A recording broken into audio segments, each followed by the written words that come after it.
मेरी पूरी ज़मीं आसमां मेरा, मेरी आँखें बनी आईना मेरा, मेरे दिल को जहाँ मैं किसी को मेरा ना मालूम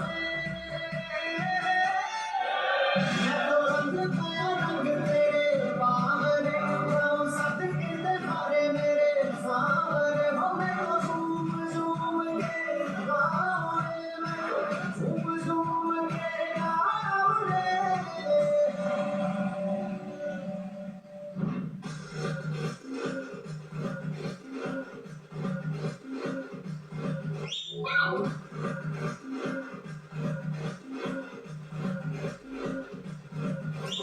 Barbote queriendo parrasico yale Urpattu kodukano unakorpe Rajati rajana kodisi adiyale Na senja sambava tani varalare Kavi kullaya veete katarkaya mote Kamatana rute yarani yeite Ulamatana lite uchakkoya sute Enda kuchaye moodi save sapade Mandayada yekade Mandayada yekade Mandayada yekade Nida mariyade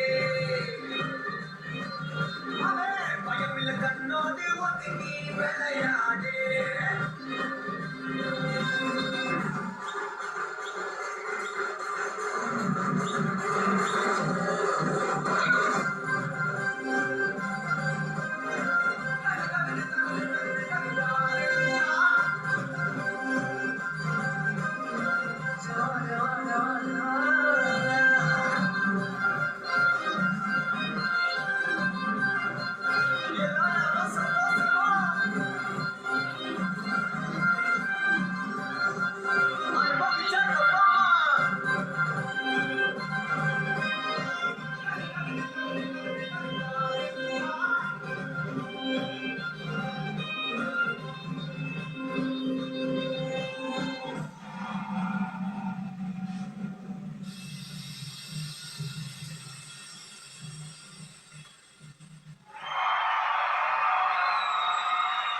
നമുക്ക് അവരോട് സംസാരിക്കാം നമുക്ക് വീട്ടിലേക്ക് പോകാം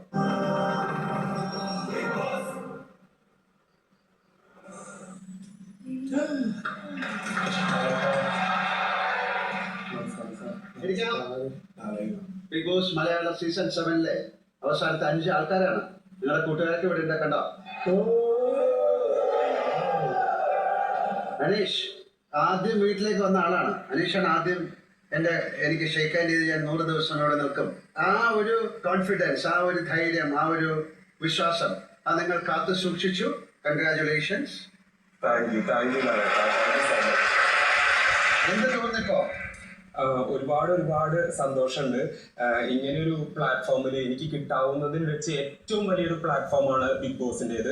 അപ്പോൾ big boss എന്ന് പറയുന്ന ഒരു പ്ലാറ്റ്ഫോമിൽ ആദ്യം തന്നെ കയറാൻ പറ്റുന്നത് മഹാഭാഗ്യം. അപ്പോൾ ബിഗ് ബോസിനോടും ലാലേട്ടനോടും കേരളത്തിലെ സകലമാന ജനങ്ങളോടും നന്ദി മാത്രം. അനീഷിന് വേറെ പല പ്രത്യേകതകളുണ്ട്. അനീഷ് മൈജി കോൺടെസ്റ്റ് അല്ലേ, അവരൊരു കോമണർ, അങ്ങനെയുള്ള വാക്കുകൾ ഉപയോഗിച്ചിരിക്കുന്നത്. അതുകൊണ്ട് ഞാൻ പറയണം, അല്ലാതെ അതിന് കോമണർ ഒന്നും അല്ല. എല്ലാവർക്കും അവരുടേതായിട്ടുള്ള വ്യക്തിത്വമുണ്ട്. അങ്ങനെ കടന്നു വന്ന ഒരാളാണ്. അപ്പൊ അത് ഒരു വലിയൊരു ഉത്തരവാദിത്വമായിട്ട് തോന്നിയോ? തീർച്ചയായിട്ടും. കാരണം കേരളത്തിലെ ഒരുപാട് ആളുകൾ ഓഡീഷനിൽ കൊടുത്തിട്ടുണ്ടായിരിക്കും. അതിൽ നിന്ന് ഫിൽറ്റർ ചെയ്ത് സെലക്ട് ആവാന്ന് പറഞ്ഞിട്ടുണ്ടെങ്കിൽ അത് എനിക്ക് ഇപ്പോഴും വിശ്വസിക്കാൻ പറ്റുന്നില്ല. സോ മൈജിയോടും എനിക്ക് ഒരുപാട് നന്ദിയും കടപ്പാടുണ്ട്.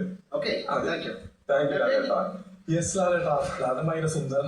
ഇടയ്ക്ക് ഓടിപ്പോയ ആളാണ്. അതെ. ഈ നിമിഷം എന്ത് തോന്നുന്നു? ഈ നിമിഷം ഞാൻ ഭയങ്കര പ്രൗഡാണ്. പിന്നെ ഞാൻ ഭയങ്കര ഹാപ്പിയാണ്. കാരണം ഈ ഒരു ഫൈനൽ 5 എന്ന് പറയുന്നത് എൻ്റെ ഒരു സ്വപ്നമാണ്. ഇത് ഞാൻ ഇവിടെ എത്തി.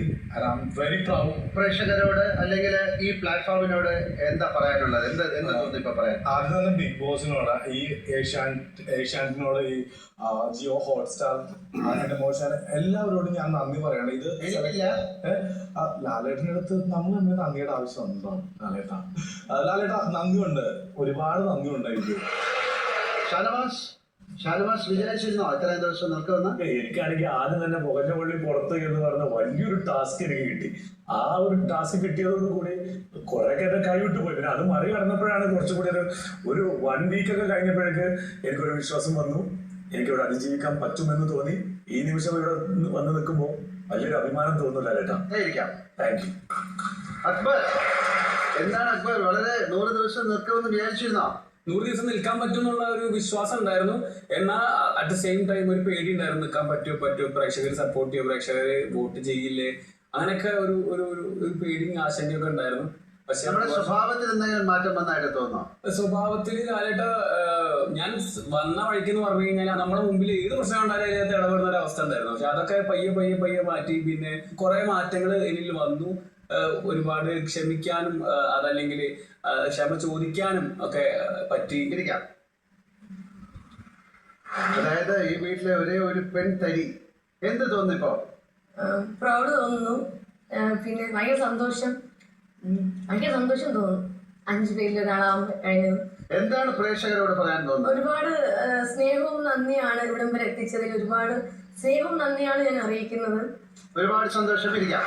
ഈ 5 പേരിൽ ഒരാൾ ഇന്ന് ബിഗ് ബോസ് സീസൺ 7 ട്രോഫി സ്വന്തമാക്കും. നിങ്ങൾക്ക് ആ ട്രോഫി കാണണോ? കാണണോ? നമുക്ക് കാണാം. ട്രോഫി റിവീൽ ചെയ്യാം ബിഗ് ബോസ്.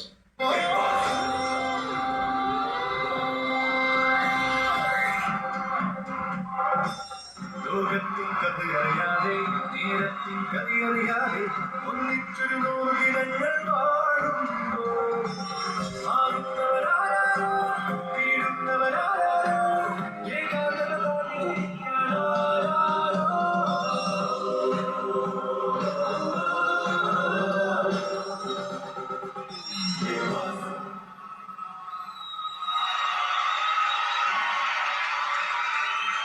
ഈ ബിഗ് ബോസ് ട്രോഫിയിൽ പ്രതിഫലിക്കുന്നത് അനവധി അനുഭവങ്ങളുടെ തിളക്കമാണ്. ജയവും പരാജയവും, സൗഹൃദവും പ്രണയവും വേദനയും എല്ലാം ഇതിൽ പ്രതിഫലിക്കുന്നു. ആരുടെ കൈകളിലേക്കായിരിക്കും ഈ ട്രോഫി എത്തിച്ചേരാൻ പോകുന്നത്? നമുക്ക് അധികം വൈകാതെ തന്നെ അറിയാം. ഈ വീട്ടിലേക്ക് കടന്നു വന്നപ്പോൾ എല്ലാവർക്കും ഒരു സ്വപ്നമുണ്ടായിരുന്നു. പക്ഷേ ഈ 100 ദിവസത്തെ യാത്ര അവർക്കൊരു തിരിച്ചറിവായിരുന്നു. നമുക്ക് ആ യാത്രയുടെ ഓർമ്മകൾ പുതുക്കാം.